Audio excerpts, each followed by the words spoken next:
भारत की आजादी के 75 साल आज हम उत्सव के रूप में मना रहे हैं। इस बेशकीमती आजादी को पाने में लाखों सेनानियों को प्रेरित किया नेताजी सुभाष चंद्र बोस ने।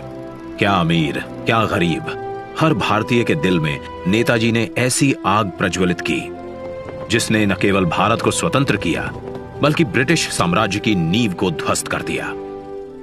नेताजी ने आजाद हिंद फौज को दुनिया की सबसे शक्तिशाली फौज से लड़ने का साहस दिया।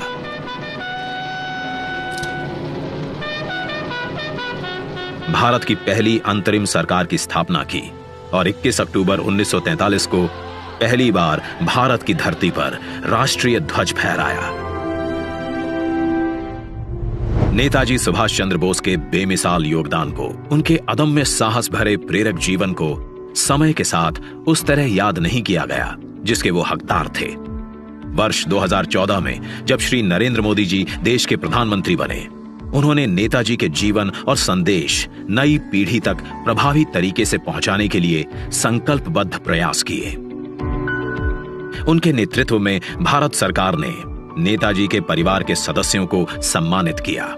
नेताजी के अंडमान निकोबार की ऐतिहासिक यात्रा के 75 वर्ष पूरे होने के उपलक्ष्य में अंडमान स्थित हैवलॉक द्वीप को स्वराज, नील द्वीप को शहीद और रॉस द्वीप को नेताजी सुभाष चंद्र बोस द्वीप का नाम दिया।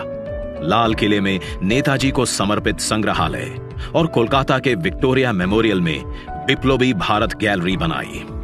नेताजी के शौर्य और पराक्रम भरी जीवन गाथा से जन जन को जोड़ने के लिए उनके जन्म दिवस 23 जनवरी को पराक्रम दिवस के रूप में मनाने का निर्णय लिया। इसी कड़ी में नेताजी की 125वीं जयंती पर प्रधानमंत्री श्री नरेंद्र मोदी द्वारा इंडिया गेट पर नेताजी के होलोग्राम प्रतिमा की स्थापना की गई।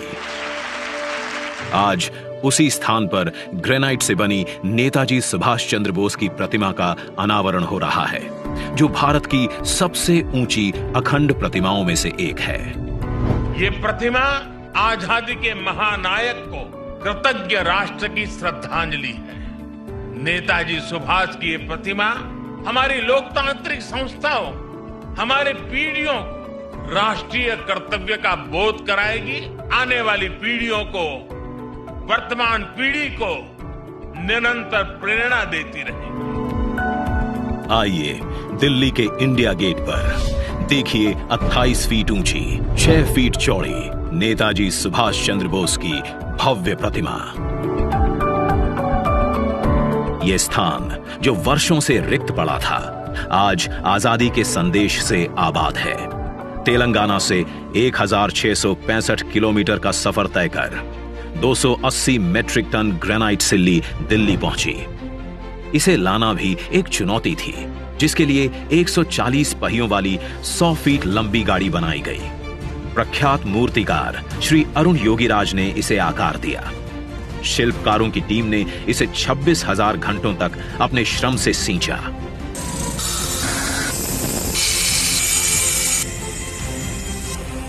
और हमें दिया नेताजी को नमन करने और कृतज्ञता प्रकट करने का अवसर। देश के लिए जीने मरने की हमेशा प्रेरणा देती रहेगी ये प्रतिमा।